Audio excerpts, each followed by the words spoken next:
sejak datang sampai sekarang saya merasakan apa ya, kalau anak muda itu punya gelora semangat yang bisa ditutup-tutupi. Dan semoga kita menunggu dan tetap di sini terus semangat. Oke, silakan Rama. Baik, langsung kita mulai. Kita berdiri ya kan ini.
Bisa bagi tips bagaimana cara mengontrol emosi biar nggak kepancing dan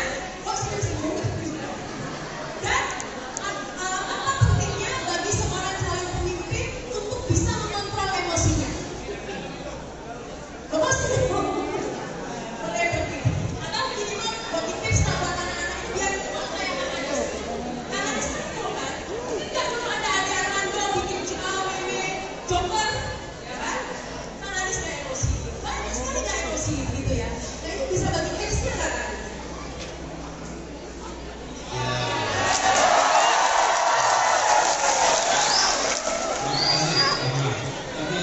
Sebelum saya jawab itu, saya ingin sampaikan begini.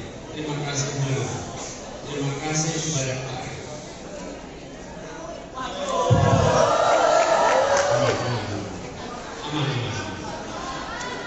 Terima kasih buat Pak Rektor dan seluruh jajaran di Universitas Bina Bangsa yang terbuka untuk berdialog di dalam masyarakat.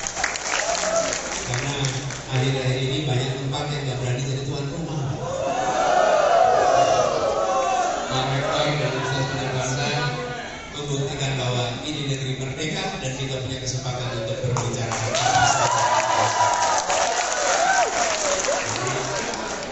Terima kasih Pak Rektor, dan bersama saya sudah datang di sini para pimpinan tim daerah. Boleh berdiri untuk pimpinan daerah semua ini, Pak Ketua, pimpinan daerah.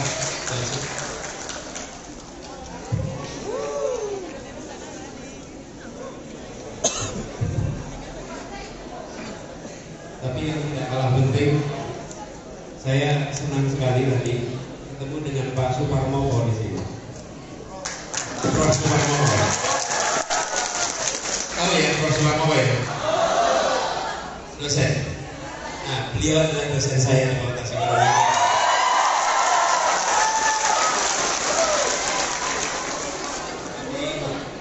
Beliau mengajar ekonomi pada waktu saya kuliah, dan sekali guru tetap guru. Terima kasih Pak Suparmowo. Nah, teman-teman sekalian, kita berdiskusi banyak hal kelihatannya ini, pasti ya. Nah, tadi saya ditanyain, malah beri pertanyaan yang saya tidak membayangkan akan ditanyakan. Betul ya tadi? Pertanyaan pembuka aja, iseng aja, memantik namanya, bukan pertanyaan inti kan ini. Iya, gini. Jadi kalau saya panggil Ibu Rahma, ini panggilnya apa? Teh Rahma ya.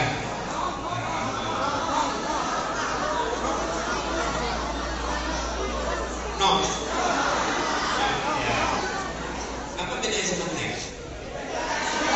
Kalau Next sudah, kalau non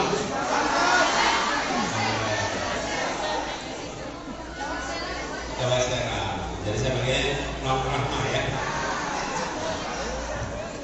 Cocok dari ini teman-teman. Sebenarnya apa ya, kita itu akan selalu merasakan ada suasana nyaman dan tidak nyaman. Itu tuh bagian dari perjalanan kita. Kapanpun kita akan merasakan itu. Ada suasana kita nyaman dan tidak nyaman. Makin sering Anda merasakan suasana nyaman dan tidak nyaman, makin Anda terbiasa untuk memiliki, kalau saya istilahkan, stabilitas emosi. Stabil. Nah, itulah saya sering membedakan. Bukan santun, tapi stabil. Karena stabil itu tercermin dalam sikap yang santun. Tapi santun belum tentu stabil. Ya. Apa sih yang disebut santun? Anda ke toko pelayannya santun. Anda naik pesawat, pramugarinya santun. Pemimpin itu bukan dibutuhkan kesantunannya, pemimpin itu dibutuhkan stabilitasnya. Karena stabilitas ada dalam dirinya, bukan di dalam tampilan luar. Tampilan luarnya santun, sopan, itu tampilan luar. Tapi yang dibutuhkan bukan tampilan luar, yang dibutuhkan adalah stabilitas emosi. Nah, seringkali kita tidak bisa membedakan ini stabil atau santun. Nah, kalau mau bicara begitu, melewati berbagai macam tantangan. Jadi, saya bersyukur organisasi kemahasiswaan, juga organisasi sejak SMA, SMP, dan itu semua memberikan bekal. Karena kita ketemu dengan situasi yang nyaman, tidak nyaman, nyaman terus gonta-ganti. Sehingga setiap kali kita ketemu suasana yang tidak nyaman, maka kita juga bisa mengendalikan. Tapi kalau tidak terbiasa dengan suasana tidak nyaman, maka maunya serba. Nah, ketika tidak nyaman dia itu berarti jawaban reflektif, gitu ya. Baik, terima kasih. Meskipun ada orang-orang yang sudah banyak pengalaman tetap aja gitu ya, belum bisa kontrol emosinya ya. Ada ya. Padahal kadang-kadang ada. Ini saya sudah menyiapkan pertanyaan sebenarnya Kang Anies. Kang Anies mau langsung ke pertanyaan apa mau ditanya pertanyaan iseng-iseng lagi? Bebas. Oh, bebas. Gini Kang Anies, ini kan dengan mahasiswa ya kan. Terus terang saya juga sering keliling kampus, mahasiswa itu banyak yang agak nggak peduli sama politik, benar nggak? Fenomena di Filipina itu sudah menjadi pembicaraan begitu ya Kang Anies. Betapa Bongbong Marcos ya yang berpasangan dengan Duterte, anak presiden, situasinya lihat di sini, akhirnya menang karena dipilih oleh mahasiswa yang ahistoris, gitu, tidak tahu sejarah. Kalau mahasiswa Uniba tahu sejarah reformasi nggak? Bukan usianya umurnya kecil.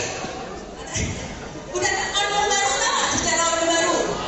Tahu kan? Nah, sekarang ini untuk menyiasati ya, kadang-kadang kan minat anak muda ini, Kang Anies, kalau Kang Anies melihat, apakah anak muda Indonesia ini bisa dibelokkan seperti di Filipina gitu ya, bahwa dengan di media sosial, dengan buzzer-buzzernya, kemudian sejarah yang dibelokkan, kemudian akhirnya memilih calon yang sebenarnya tidak punya gagasan. Silakan ya. Kalau boleh usul orang di belakang itu banyak teman-teman yang seperti ini. Boleh nggak? Kita nggak ada yang begini. Jadi kalau mau duduk di sini, ada di depan sini. Boleh maju yang di belakang, boleh maju, duduk di sini masih ada ruang. Nggak apa-apa. Ini Kang Anies memang suka berdesak-desakan. Betul. Yang di belakang ada.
semakin berdesakan semakin hangat gitu ya. Hangat nggak apa-apa ya, tapi jangan panas.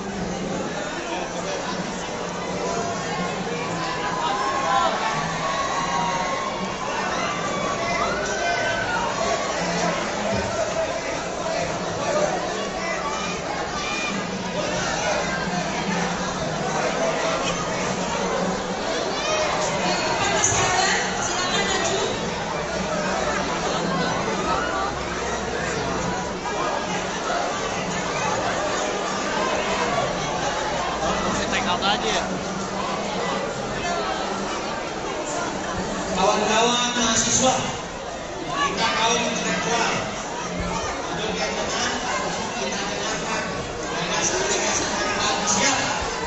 Oke, saya minta untuk duduk di rumah, kita dengarkan bersama-sama apa yang akan suarakan bagus.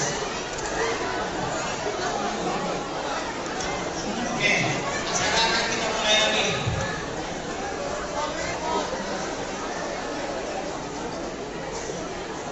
Silakan kiri dan kanan, jangan maju. Kiri dan kanan.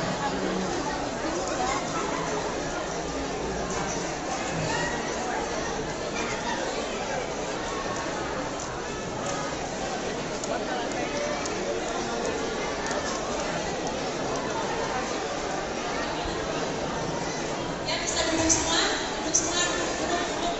Nggak kelihatan kan?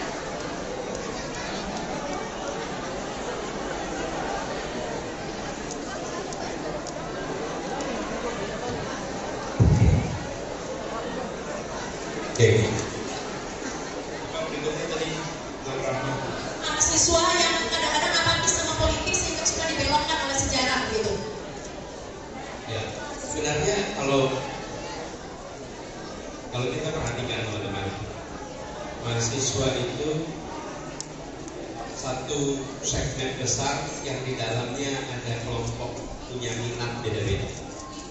Ada yang punya minat di bidang politik, ada yang punya minat di bidang musik, ada yang punya minat di bidang seni, ada yang punya minat di bidang penelitian, itu banyak sekali.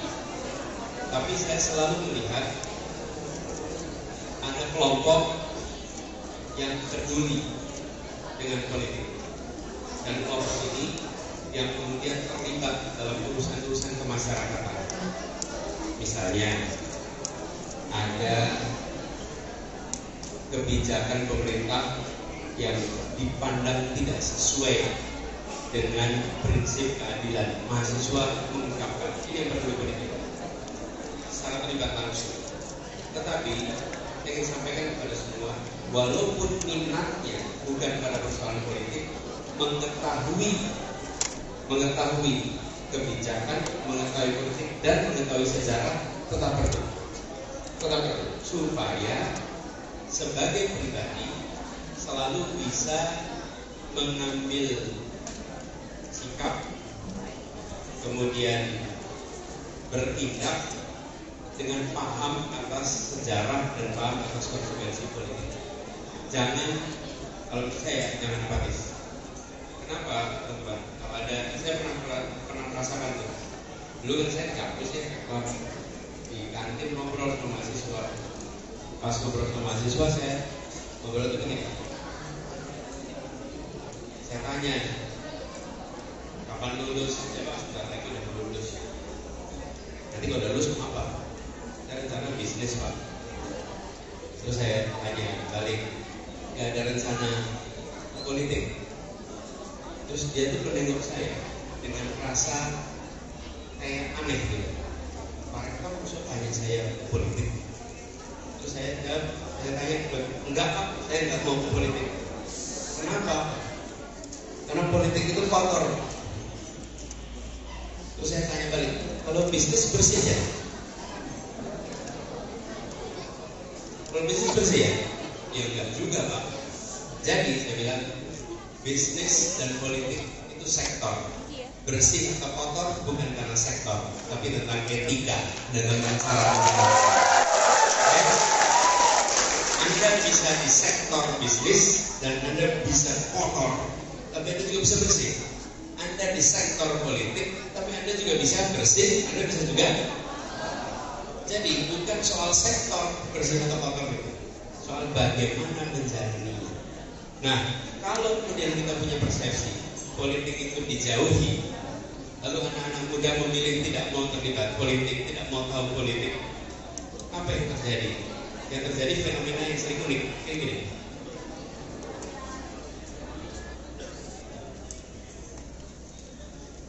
Orang bermasalah masuk politik tidak dipermasalahkan.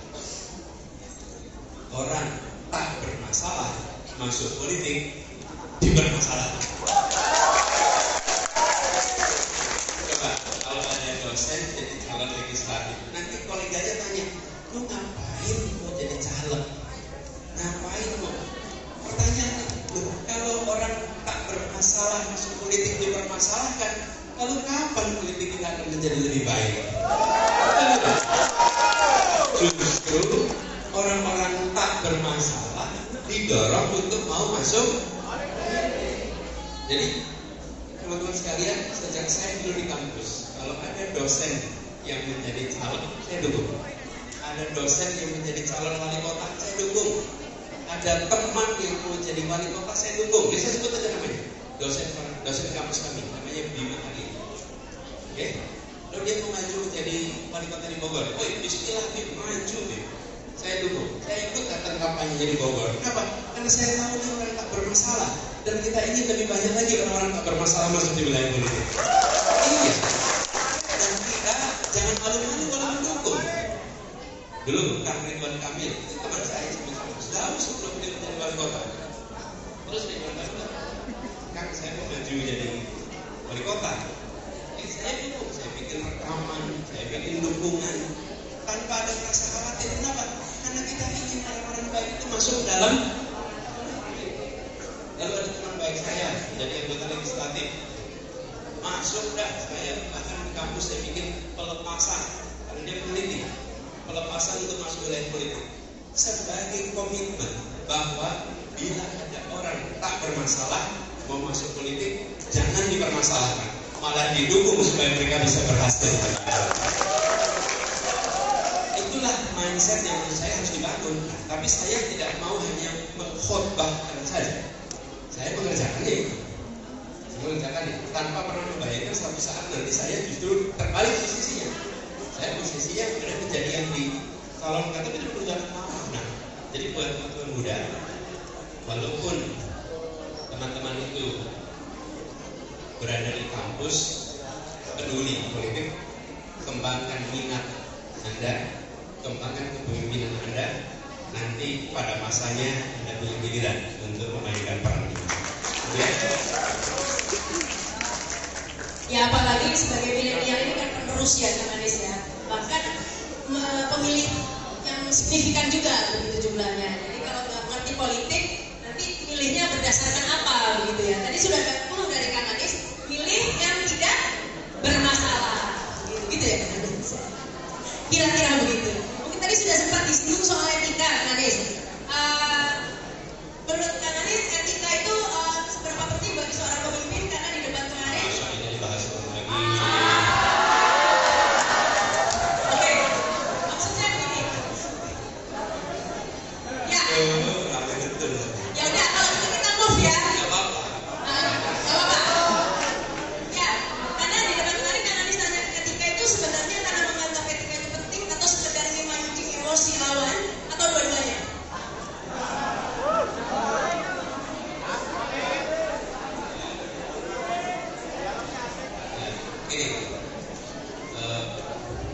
Berdiri lagi.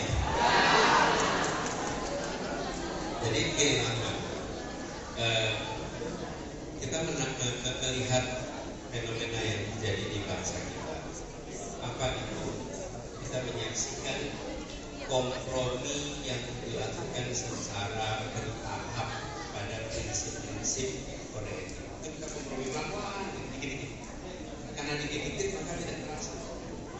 Jadi kita membiarkan penyimpangan itu bergerak pelan-pelan.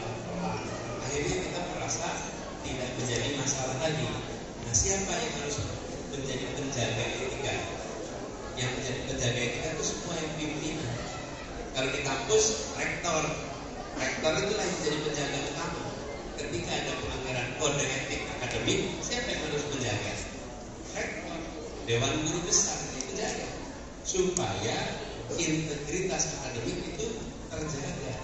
Nah, integritas nasional juga begitu. Jadi karena itulah saya melihat ketika ada keputusan dari MK, karena keputusan, kemudian sesudah itu ada MK, itu kan? Dan MK mengatakan terjadi pelanggaran kode etik berat, itu bukan tuduhan. Itu tidak menuduh, itu adalah keputusan dari MK. Jadi saya tidak menuduh, saya menyampaikan fakta. Karena itulah saya kemudian tidak bertanya tentang apa, saya bertanya bagaimana perasaan mendengar itu. Karena kita semua yang mendengar juga merasakan, ini ada sesuatu yang tidak tepat. Bila negeri ini kompromi pada kode etik, maka pelan-pelan urusan lain akan rusak. Apa yang terjadi? Yang saya istilahkan ordal. Merasakan kan? Merasakan. Anak muda berprestasi mau melamar pekerjaan kalah. Kalahnya dengan siapa? Anak muda berprestasi bidang olahraga mau ikut kontingen PON kalah. Kalahnya dengan merasakan. Kemudian panitia 17 saja. Aturan main sudah dibuat, di tengah jalan aturan main diubah. Kalahnya oleh siapa? Guru ingin diangkat.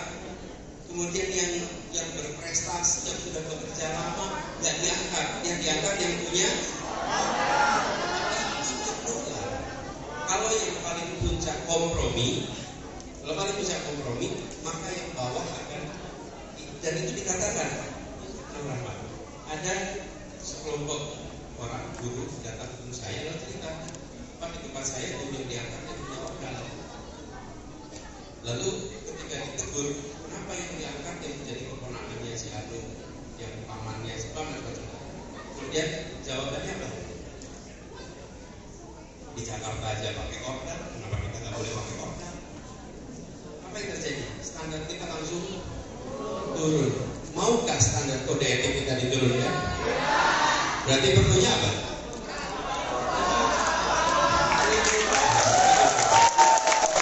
Ini terakhirnya harus segera disudahi. Baik, ini yang terakhir, pertanyaan terakhir Kang Anies ya. Mungkin ini pertanyaan tentang lokal di daerah Banten ini ya. Ini menarik ya, data-data di Banten ini saya lihat Kang Anies.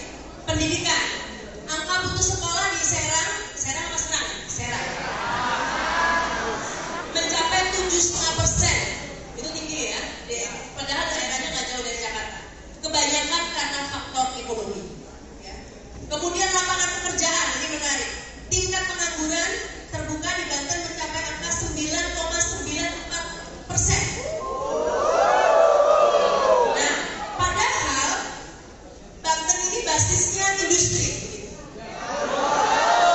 Kerja siapa? Odal negara yang kerja. Nah, ini kenapa banyak industri ini kok pengangguran 9,94%. Kemudian transportasi, Banten belum transportasi umum yang memadai sehingga biaya untuk berpergian menjadi cukup tinggi. Nah, itu mungkin. Nah, ini sekaligus komentari data-data tersebut Kang Anies. Oke, soal pendidikan putus sekolah. Kebanyakan putus itu bukan di tengah SD, tapi antar SD SMP. Bukan di tengah SMP, tapi antar SMP dan SMA. Putus itu selalu berada di tingkat pergantian jenjang. Pada saat pergantian jenjang muncul biaya ekstra. Karena itu kita berencana memberikan dukungan finansial kepada mereka yang prasejahtera, bukan hanya bantuan ketika mereka masa sekolah, tapi ketika mereka lulus diberikan uang tambahan sehingga mereka bisa mengongkosi untuk naik jenjang berikut. Ini kalau kami catat di sini untuk biaya masuk itu SD 1 juta, SMP 1,5 juta, SMA 2,5 juta. Sehingga dengan begitu potensi tertinggal itu menurun. Itu satu. Yang kedua, jumlah bangkunya harus ditambah. Jumlah bangku SMP, jumlah bangku SMA. Tapi kalau bangkunya makin sedikit, ya walaupun anak itu punya tambahan biaya, kalau bangkunya tidak ada, nggak cukup. Jadi perluas bangkunya. Itu ya jawaban yang pertama. Yang kedua, lapangan pekerjaan. Lapangan pekerjaan itu ada dua aspek. Satu demand, satu supply. Demand itu artinya apa? Permintaan tenaga kerja. Permintaan tenaga kerjanya harus tambah. Di Indonesia terjadi investasi yang cukup tinggi selama 10 tahun terakhir. Tahun 2013 jumlah investasi yang masuk di Indonesia itu 399 triliun, meningkat menjadi 1.200 triliun di tahun 2022. Artinya lompat pakai. Tetapi penyerapan tenaga kerja per triliun menurun. Coba teman-teman mahasiswa analisa bagaimana jumlah investasinya meningkat, triliunnya dari, supaya gampang, 400 triliun jadi 1.200, naik 3 kali lipat. Tetapi penyerapan tenaga kerja per triliunnya turun. Artinya investasinya di bidang padat modal, sehingga dia tidak menyerap tenaga kerja. Jadi penyerapan tenaga kerjanya menjadi kecil. Nah, ini yang harus diubah. Jadi di mana yang harus kita dorong adalah reindustrialisasi yang menyerap tenaga kerja dengan pendekatan investasi padat karya. Dengan begitu maka muncul lapangan pekerjaan yang banyak. Jadi itu sisi demand tenaga kerja. Yang kedua, sisi supply. Sisi supply apa yang bisa dikerjakan? Memastikan bahwa permintaan tenaga kerja ini dipenuhi oleh tenaga kerja setempat. Caranya tenaga kerja setempat harus memiliki kompetensi dan memiliki skill yang setara dengan yang dibutuhkan. Jangan sampai demand-nya meningkat, supply-nya dari luar daerah. Betul? Jadi kedua adalah menambah vokasi yang sejalan dengan industrialisasi, sehingga mereka yang dididik langsung bisa diserap dengan lapangan pekerjaan. Dan saya tahu persis perusahaan-perusahaan yang bekerja di bidang manufaktur, mereka ingin sekali dapat tenaga kerja yang berada dari sekitar situ. Kenapa? Karena itu memudahkan sekali dalam urusan sosiologis mereka. Kenapa? Karena minimal konflik, memudahkan dalam interaksi, karena warga setempat dapat pekerjaan. Kalau warga setempat tidak dapat pekerjaan, timbul kecemburuan, timbul ketimpangan, dan membuat kegiatan usaha menjadi tidak nyaman.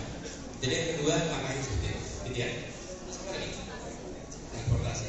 Di sini belum ada transportasi umum ya? Apa? Ya. Di Jakarta, ini saya cerita sedikit ya. Di Jakarta dulu ada transportasi umum juga, banyak sekali. Ada namanya Kopaja, ada namanya Komiret, ada namanya Metro Mini, itu beda-beda semua. Apa yang terjadi? Semua melayani sendiri-sendiri, sehingga penumpang itu mengalami kerepotan. Buat apa naik kendaraan umum kalau sampai di ujung saya tetap harus naik ojek? Buat apa naik kendaraan umum kalau tidak bisa menjangkau tujuan akhir dari perjalanan saya? Betul tidak? Transportasi umum itu akan dipakai oleh warga jika satu dia terjangkau secara apa? Harga. Nomor satu tuh. Kalau tidak terjangkau secara harga nggak akan naikin. Yang kedua, dia terjangkau secara wilayah. Ini hasil studi, bukan kata Anies. Maksimal 500 meter dari tempat dia berada itu kemauan orang jalan kaki. angkotnya itu ada 500 meter, orang masih mau jalan kaki. Tapi kalau angkotnya adanya di atas 500 meter, dia nggak akan jalan. Jadi dalam jarak 500 meter dia terjangkau. Dan ketika dia turun jarak 500 meter dari tujuan akhir terjangkau. Begitu terjangkau itu maka rasional. Yang ketiga, nyaman, aman, betul tidak? Nyaman, aman. Nah, untuk ini bisa terjadi, dan ini yang rencana kita bangun, kita akan membangun di kota-kota transportasi umum yang terintegrasi. Jadi satu, terintegrasi apanya? Rutenya terintegrasi, kemudian tiketnya terintegrasi, dan manajemennya terintegrasi. Sekarang kalau teman-teman ke Jakarta, ingat ya Metro Mini dulu dengan masuknya yang gede itu, apa yang warnanya macam-macam. Kalau sekarang ada yang berhasil menemukan, saya traktir makan malam. Gak ada soalnya, belum ada. Apa hilang? Kan sudah sekarang. Bukan dihilangkan. Kalau dihilangkan pasti udah ada depo dari kemarin-kemarin. Apa yang terjadi? Seluruh operator itu kami sampaikan, kami akan beli jasa Anda ke pemerintah. Kalau dulu mendapatkan pendapatan dari penumpang, kalau sekarang mereka dapatnya dari pemerintah. Kami minta Anda mengisi peta Jakarta, 90% wilayah Jakarta dilewatin kendaraan umum. Lalu mereka kami bayar per kilometer. Setiap rute harus putar 100 kilo plus minus 10 per hari. Jadi ada penumpang, tidak ada penumpang, dia jalan. Itu membuat angkot gak usah ngetem. Gak usah ngetem. Kenapa? Karena dia dapat pendapatan yang stabil. Penumpang gak ada yang sebel lagi. Karena begitu dia naik angkot langsung jalan. Supirnya juga tidak merasa dikejar-kejar satu orang. Kenapa? Karena dia dapat pendapatan per kilometer, satu hari 100 kilo putar deh. Minimal 90, maksimal 110. Ngukurnya dari mana? Ya ada aplikasi begini, kenapa repot? Betul tidak? Betul. Dan kita tempatkan petugas untuk memantau, dan mereka putar di situ. Lalu apa yang terjadi dengan mereka mendapatkan bayaran per kilometer? Satu, tidak ada bayar. Dua, tidak kebut-kebutan. Ya? Memang tidak kebut-kebutan ini ada dampak sedikit, mengurangi jumlah doa dalam angkot. Nah dulu kebut-kebutan banyak yang doa di sini. Jangan ramai lagi gitu. Terus yang ketiga, teman-teman, dengan mereka punya kepastian supirnya pun bekerja dengan rasa itu ekosistemnya jadi sehat. Nah ya, ini kan operator tuh bayar. Sisi lain penumpangnya tidak bayar lagi sama operator. Jadi supir nggak terima uang. Terus apa yang terjadi? Supir bayarnya sama kami pemerintah negara. Bayarnya bukan per kilometer, bayarnya maksimal Rp10.000 kemanapun pergi di Jakarta. Jadi kalau Anda pergi dari tempat paling selatan kayak Jakarta mau ke Tanjung Priok, itu kalau naik ojek bisa 120.000. Apalagi kalau naik mobil taksi bisa 150 sampai 200.000. Tapi begitu Anda naik kendaraan umum cukup Rp10.000 dari plaza paling selatan Jakarta. Nah, selisihnya ini kan kami terima uang dari rakyat, terus kami bayar per kilometer. Selisihnya namanya subsidi, itu selisihnya.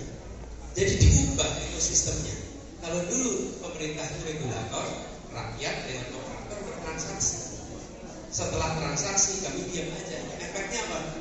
Itu kebut-kebutan dan lain-lain. Nah sekarang sistemnya sehat, itu terintegrasi jadi satu. Lalu mengapa banyak yang berubah armadanya? Ketika dapat kontrak yang pasti, mereka bisa melakukan pekerjaan armada. Angkotnya sekarang di Jakarta pada pakai AC, bukan disuruh pakai AC, karena mereka sudah punya pendapatan yang baik, mereka ingin memberikan pelayanan yang lebih baik, akhirnya angkotnya pakai AC. Metro Mininya diganti yang baru-baru. Semua mau angkutan-angkutan yang tahunnya lama sekarang berubah menjadi baru, bukan karena diperintah, tapi karena mereka sudah bisa hidup berbisnis dengan yang diperbaiki itu ekosistem usahanya. Nah, praktek ini alhamdulillah sukses di Jakarta. Insya Allah kita akan lakukan di kota-kota di berbagai tempat. Saya punya ini sebetulnya, saya punya slide, boleh ditunjukin slide-nya soal kendaraan umum. Ada. Nah, ini deh. Tuh, perbedaannya. Pengemudinya yang semula pemasukan tidak menentu menjadi tetap. Ngetem, nunggu penumpang penuh, sekarang ikutin jadwal. Ada jamnya tuh. Di sini jam berapa, di sini jam berapa. Jadi ketika mau berhenti di sebuah halte, tahu persis jam berapa akan datang karena sudah ada kepastian waktu. Enak bukan? Ya, selama ini kita tak melakukan itu. Kemudian tidak ada lagi rebutan rute, trayek, rute gemuk, rute lurus, nggak ada. Karena ada penumpang, tidak ada penumpang, mereka akan dibayar. Sehingga stiker yang ada di mobil-mobil itu sesama bis kota dilarang saling mendahului, sudah bisa dicopot dari semua kendaraan karena nggak relevan lagi tuh. Lalu yang mahal bayar penumpang angkot mahal jadi murah, yang nunggu ngetem lama jadi sudah tidak perlu ngetem. Sama juga dengan penumpang kapal, penumpang pesawat, semua sama. Dan bagi pengusaha, kontrak yang dulunya jangka pendek menjadi kontrak yang jangka panjang. Jadi tenang. Apa yang terjadi? Teman-teman sekalian, kalau kita memperbaiki seluruh ekosistem menjadi sehat, maka itu akan tumbuh. Dan di Jakarta apa konsekuensinya? Bisa bilang per hari penumpang kendaraan umum di Jakarta 350.000 tahun 2017 kita ubah mulai Januari 2018. Dalam waktu 2 tahun meningkat menjadi 1 juta penumpang per hari. Oke? Artinya apa? Ada 650.000 orang yang dulunya hanya naik kendaraan pribadi berubah naik kendaraan umum. Nah, jumlah ini insya Allah akan meningkat terus. Mudah-mudahan bisa sampai angka 4 juta. Lalu diteruskan. Soalnya udah ganti. Mudah-mudahan teruskan terus. Kalau diteruskan sampai 4 juta, kalau sampai 4 juta, maka angka polusi udara karena kendaraan bermotor menurun, angka kemacetan mudah-mudahan menurun, dan yang tidak kalah penting penumpangnya nyaman di jalan. Biasanya di jalan kita nggak bisa buka HP, kita bawa motor kan? Begitu naik kendaraan umum gimana? Bisa bekerja, bisa main game juga. Bisa chatting juga, gitu ya. Jadi nggak harus pindah ibu kota ya. Masalah itu diselesaikan, bukan ditinggalkan.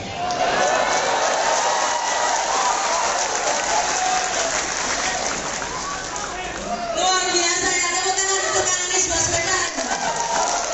Ini ya, semua pertanyaan bisa dijawab. Mulai dari pertanyaan iseng-iseng yang saya ajukan secara spontanitas, begitu ya. Langsung dijawab sampai pertanyaan yang memang tentang isu lokal di Banten. Bagaimana gagasan Kang Anies tadi? Semoga bisa dilaksanakan di Banten ya. Aminnya kenceng lagi ya. Baik, untuk lebih jauh tentang isu-isu lokal di Banten, nanti ada sesi khusus dan saya kasih kesempatan mahasiswa di sini bersama moderatornya orang Banten juga pastinya ya. Nanti kita langsung lebih detail tentang isu lokal Kang Anies, dan saya akan undur diri dulu karena akan digantikan oleh Ardi. Tapi sebelumnya mohon izin Kang Anies, mau selfie dulu ya.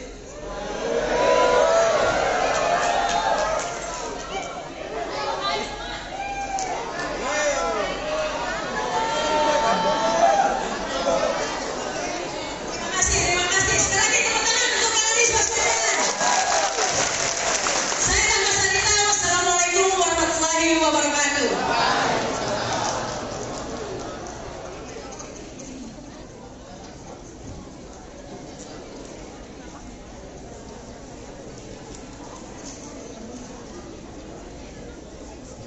Dan sebetulnya di sini ini nanti isu-isu lokal, Pak Gembong ya, Pak Gembong, Pak Wawan ini dari tim pemenangan daerah. Mudah-mudahan nanti isu-isu lokal ini bisa kita tampung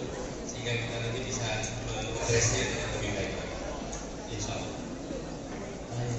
Bukannya sekali.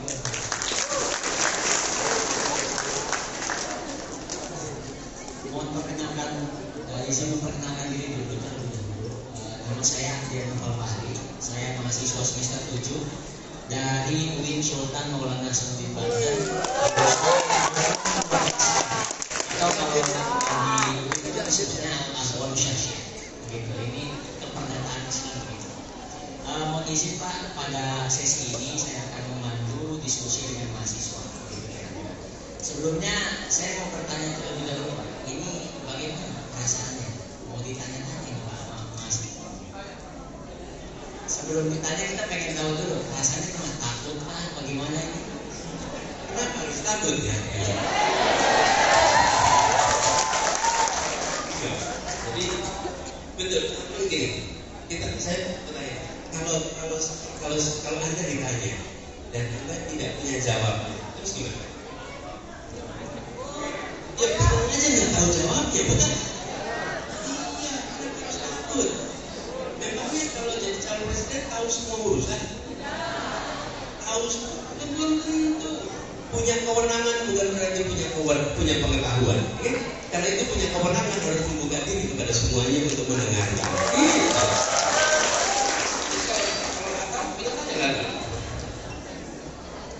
Berarti ini Pak Anies sudah siap betul mau di babak belurin oleh pertanyaan kita. Siap ya?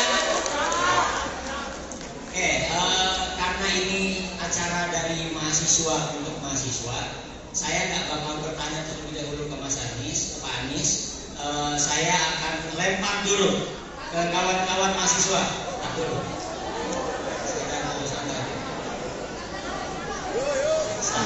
Santai dulu, turun. Saya kasih untuk satu pertanyaan.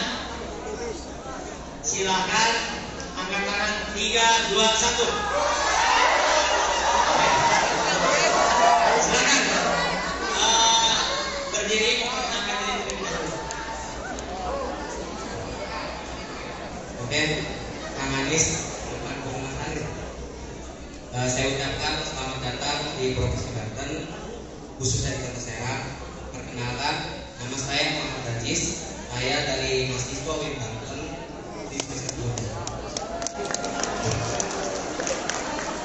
Mas Anies, saya ini selain mahasiswa dari 2019 saya masuk. Saya bekerja part-time sebagai ojol di Banten.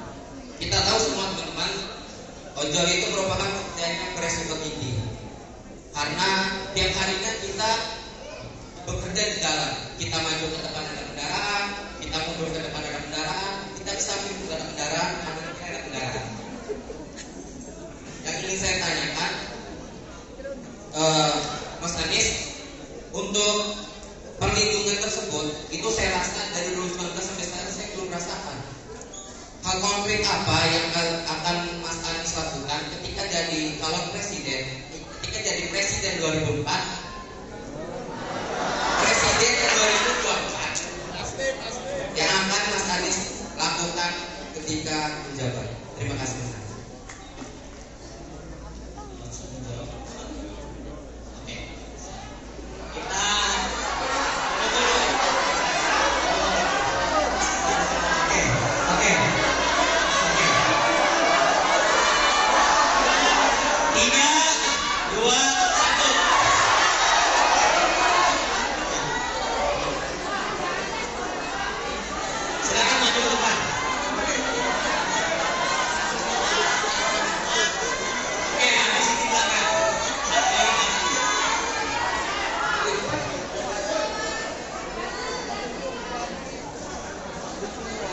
Assalamualaikum warahmatullahi wabarakatuh.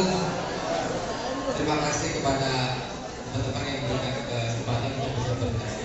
Perkenalkan, nama saya Alvin Hajrullah. Saya dari FISIP Fakultas Ilmu Sosial dan Politik, jurusan Pemerintahan. Jujur Pak, saya senang banget bisa bertanya langsung kepada Bapak. Jujur Pak, saya juga salah satu orang yang mendukung Bapak karena track record Bapak yang sangat jelas, bagus.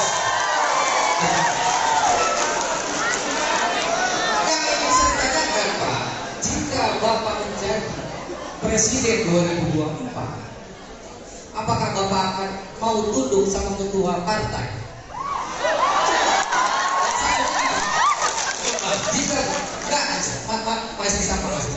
Jika Bapak menjadi presiden juga, apakah Bapak mau tunduk juga sama oligarki yang ada di Indonesia, Pak? Oke, satu lagi ya Pak, biar sekalian.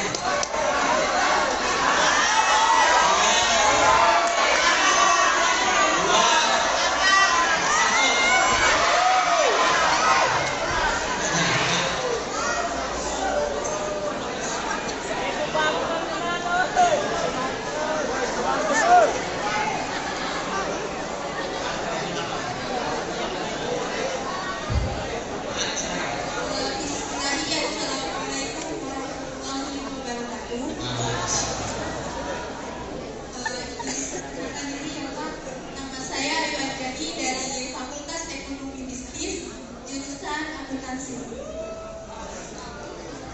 Panggilan Ayu. Universitas Bina Bangsa, Pak. Bertanya ya Pak, apakah Bapak berani melaksanakan dan merealisasikan undang-undang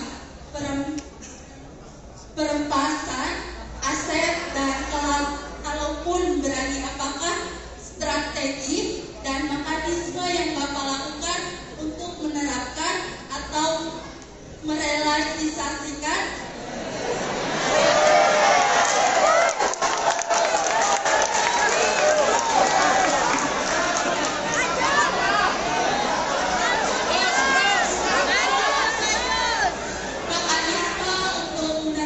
undang-undang perampasan aset tersebut.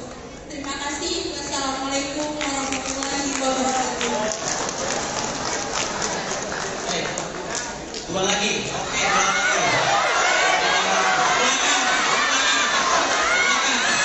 Oke, 3, 2, 1. Oke, Bangnya.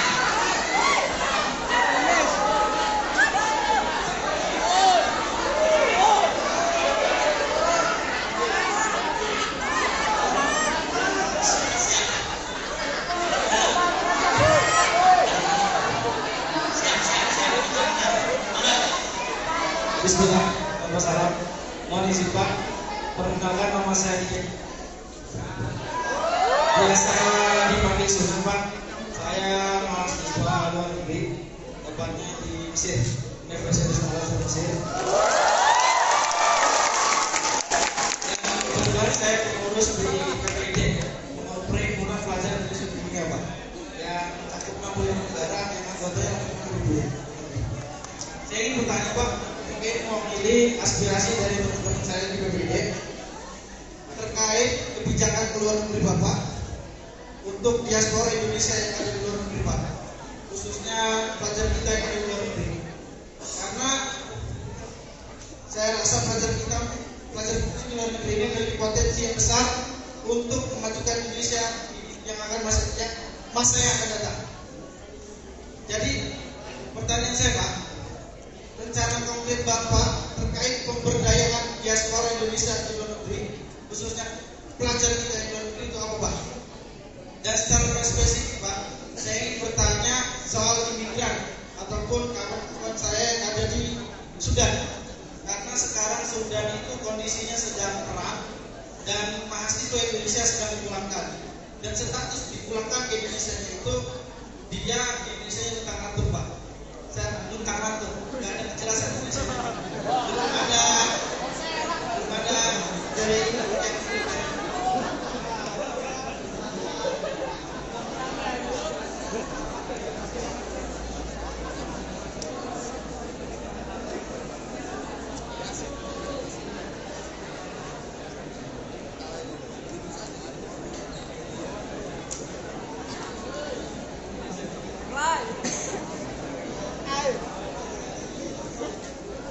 mungkin itu Pak pertanyaan saya. Terima kasih.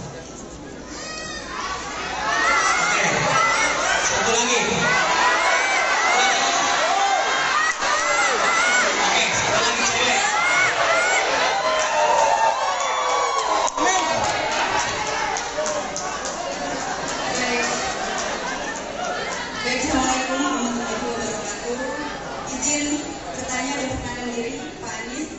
Izin. Saya Ketua Himpunan Mahasiswa Pascasarjana Universitas Bina Bangsa. Sekaligus saya juga Ketua DPD SPN Provinsi Banten dan mewakili 100.000 anggota SPN di Banten. Pertanyaan saya adalah, ketika kawan-kawan mahasiswa yang saat ini berkuliah baik yang S1 ataupun S2, yang kita inginkan adalah kepastian kerja, kepastian pendapatan untuk kita semua. Juga satu lagi adalah kepastian jaminan sosial untuk kita. Tetapi nyatanya undang-undang kita, Omnibus Law Cipta Kerja, namanya saja Cipta Kerja, tetapi tidak berpihak pada. Pertanyaan saya adalah, bagaimana komitmen Bapak Anies Baswedan, bagaimana komitmennya menyikapi Omnibus Law Undang-Undang Cipta Kerja yang saat ini Undang-Undang Nomor 6 Tahun 2023 yang nyata-nyata awalnya sudah dinyatakan inkonstitusional. Yang kedua adalah PR berat dari pemerintah terkait dengan upah. Upah menyebabkan banyaknya relokasi tenaga kerja di Banten, banyak sekali relokasi tenaga kerja ke daerah Jawa Tengah ataupun daerah-daerah dengan upah yang rendah karena adanya disparitas upah. Ini yang menjadi PR harusnya. Jika tidak ada disparitas upah, jika seluruh daerah upahnya sama, tidak hanya dengan DKI Jakarta, maka tidak akan ada relokasi, kawan-kawan. Dan ini juga harapannya tidak ada lagi pengangguran dan juga adanya kesamaan dan juga tidak ada disparitas upah. Dan yang kedua tadi yang paling saya fokuskan adalah bagaimana komitmen Pak Anies terkait dengan Omnibus Law Cipta Kerja yang saat ini menjadi degradasi untuk seluruh pekerja dan juga mengancam kawan-kawan mahasiswa yang saat ini belajar di masing-masing universitas. Terima kasih.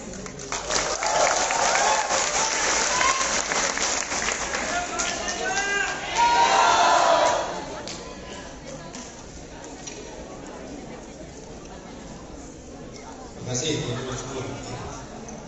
Antusiasmenya luar biasa sih. Semua punya pertanyaan, semua punya harapan. Itu artinya yang hadir adalah orang-orang yang mencintai Indonesia. Bung Aziz, soal perlindungan buruh. Jadi begini, saya mau cerita sedikit yang kami kerjakan di Jakarta. Kerjaan Jakarta itu banyak orang yang bekerja secara informal. Ambil contoh Ketua RT, Ketua RW, mereka itu bekerja untuk publik. Tapi ketika mereka dalam tugasnya mengalami kecelakaan, mengalami khususnya kecelakaan, siapa yang akan membantu meringankan biayanya? Nah, kami di Jakarta itu berikan kepada mereka BPJS, jaminan kesehatan apabila mereka mengalami masalah. Begini, ini adalah sektor informal yang harus mendapatkan perlindungan. Jadi kita nanti akan menyiapkan regulasi yang mengharuskan ada BPJS tenaga kerjaan untuk para pengemudi ojol di seluruh Indonesia, sehingga ada jaminan bila terjadi kecelakaan. Itu ya jawabannya, sehingga tenang. Yang kedua, Alvin ya tadi ya, makasih Alvin, terima kasih atas kepercayaannya. Insyaallah nanti Anda akan punya rekam jejak yang lebih baik lagi untuk berperan. Ya. Pertanyaannya gini, ini relevan dengan pertanyaan Ayu. Ayu tanya, berani nggak melaksanakan undang-undang, bukan melaksanakan, mengundangkan RUU perampasan aset. Ini berani tidak? Kira-kira begitu ya, tunduk itu sama. Begitu teman-teman. Nomor satu, di dalam mengambil keputusan jangan pernah dimulai dengan a priori. Prioritasnya menyatakan satu pihak sebagai pokoknya ini harus saya. Kenapa Bapak sekalian? Misalnya tadi Anda mengatakan azan, kita tunggu sebentar ya.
di mana kan?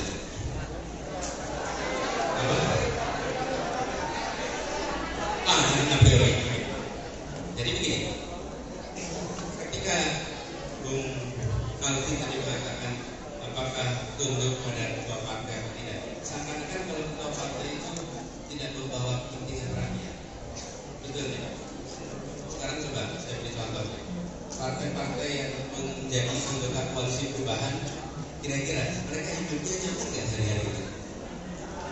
Coba tanya tuh, Pak Gembong, di Banten hidupnya lebih sulit atau lebih mudah ketika jadi koalisi perubahan?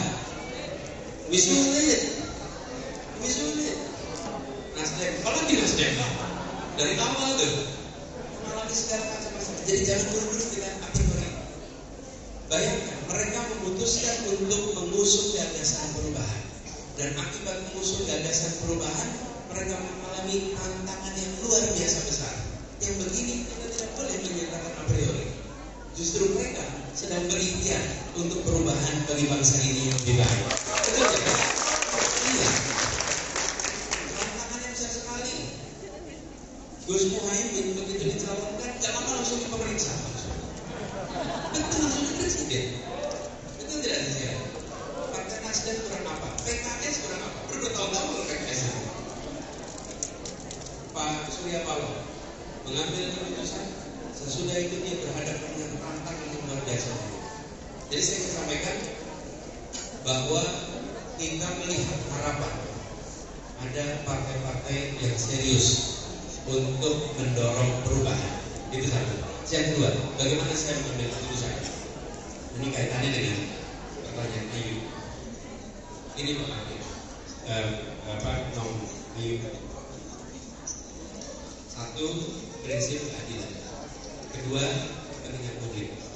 Ketiga, data, common sense, objektivitas. Keempat adalah aturan.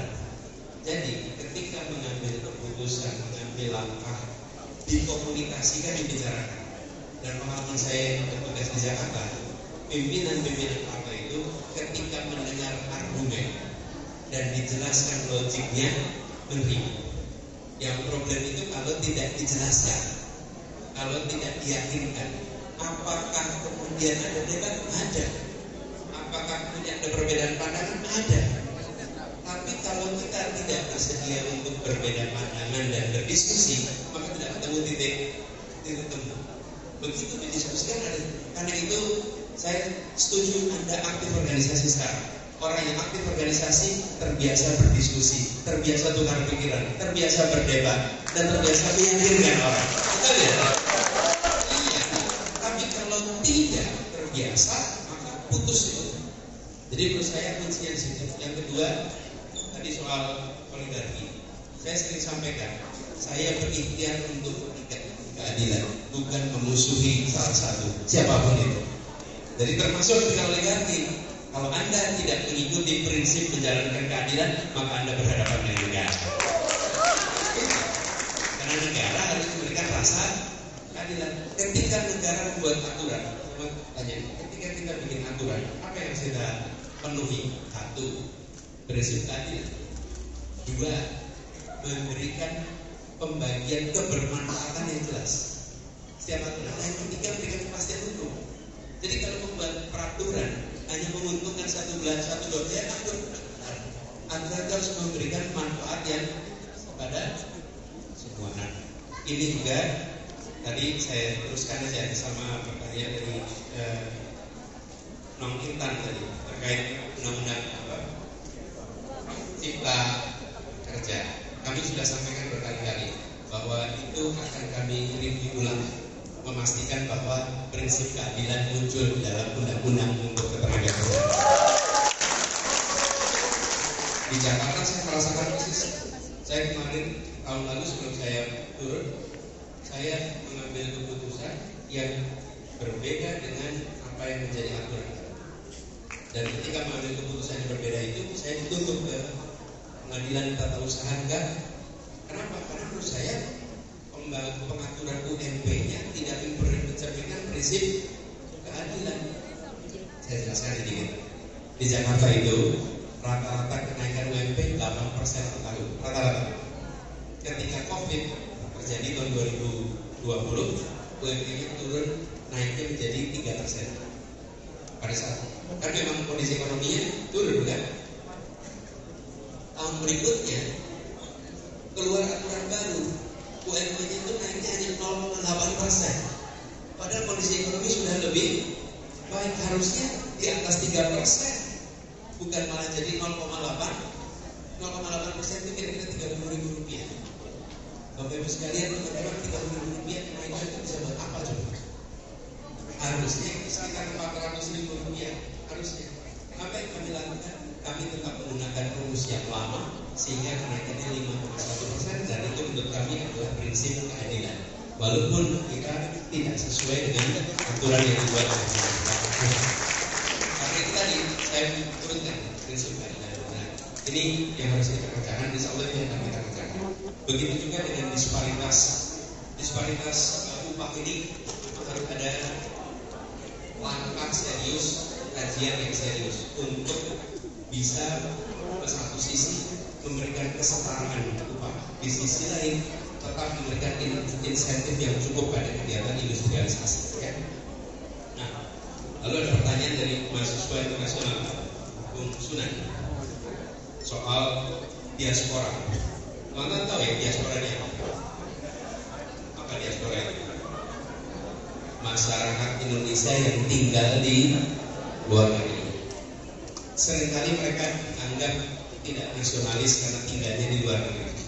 Jangan pernah dihukum mereka tidak nasionalis. Mereka di sana menjadi, pandanglah mereka sebagai duta-duta Indonesia di berbagai tempat di dunia.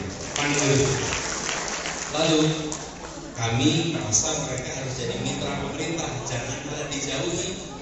Diaspora itu menjadi promotor Indonesia, dan saya pribadi ingin sekali menyaksikan makin banyak perusahaan-perusahaan internasional, lembaga-lembaga internasional yang diisi oleh orang-orang Indonesia.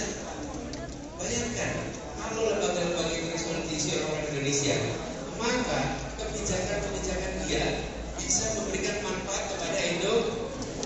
Hari ini yang terdominasi dari Asia Tenggara, 2 Filipina, 3 Jepang. Indonesia minim. Kita harus lebih banyak.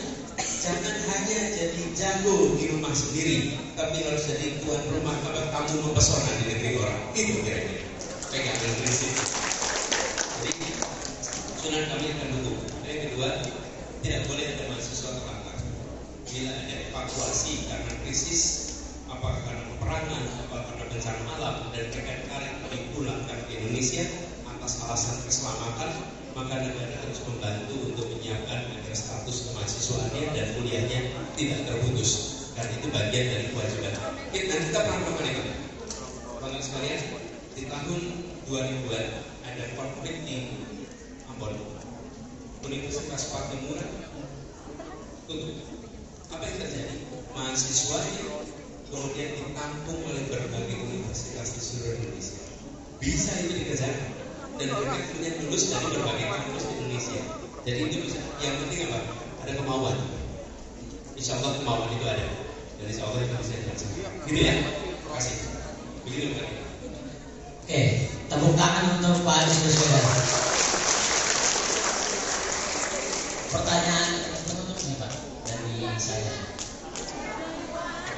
Pertanyaan penutup dari kami, Pak, hari ini menurut data BPS,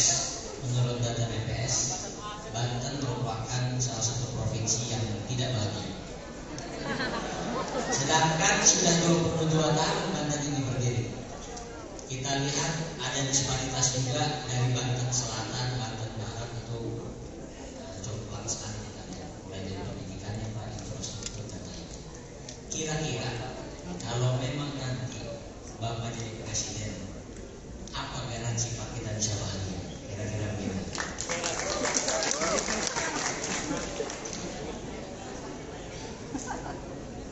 Gini, memang negara bisa ngatur perasaan. Bisa ngatur perasaan. Jadi, setahu saya negara tidak bisa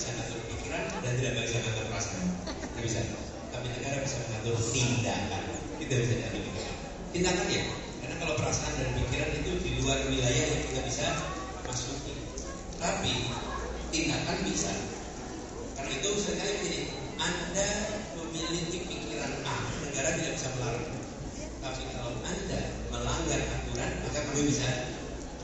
Gitu ya kira-kira pikiran. Jadi saya berharap masyarakat Banten tentu akan lebih bahagia kalau konektivitasnya lebih baik, jalannya lebih baik, betul ya?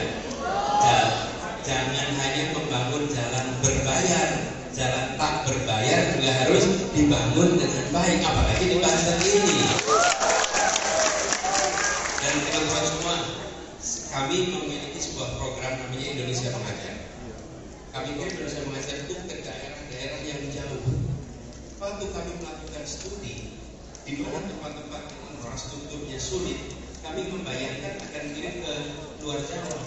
Ketika di Jawa, daerah namanya Lebak. Ternyata Lebak itu memiliki ketertinggalan yang luar biasa. Jadi akhirnya satu-satunya kabupaten yang kami kirim di Pulau Jawa itu ke Lebak. Kami kirimkan guru-guru ke Lebak. Dan ketika sampai ke Lebak, kami merasakan betul biar luar biasa jauh. Bukan sekedar infrastrukturnya aja, tapi periode waktunya itu terasa seperti kita tertinggal berapa tahun yang cukup panjang. Nah itu membuat kita menyadari sisi barat dan sisi selatan dari Banten itu, terutama infrastruktur konektivitas jalan. Begitu jalan diperbaiki, jalan menjadi baik, maka kegiatan perekonomian akan tersambung dengan baik. Salah satu masalah enggak di Banten ini soal jalan. Yang kedua, fasilitas pendidikan, fasilitas kesehatan itu mendasar sekali di semua tempat di Banten. Jadi insya Allah konektivitas, kesehatan, pendidikan itu akan kita dukung sama-sama. Dan pembangunan di tiap wilayah, teman-teman boleh lihat di visi misi kami itu bukan hanya visi misi berdasarkan sektor, tapi visi misi berdasarkan daerah. Untuk Sumatera apa, untuk Kalimantan apa, untuk Sulawesi apa, beda tiap-tiap daerah. Dan insya Allah nanti untuk Banten disesuaikan dengan apa yang menjadi kebutuhan di masyarakat Banten, sehingga harapannya nanti bisa membahagiakan masyarakat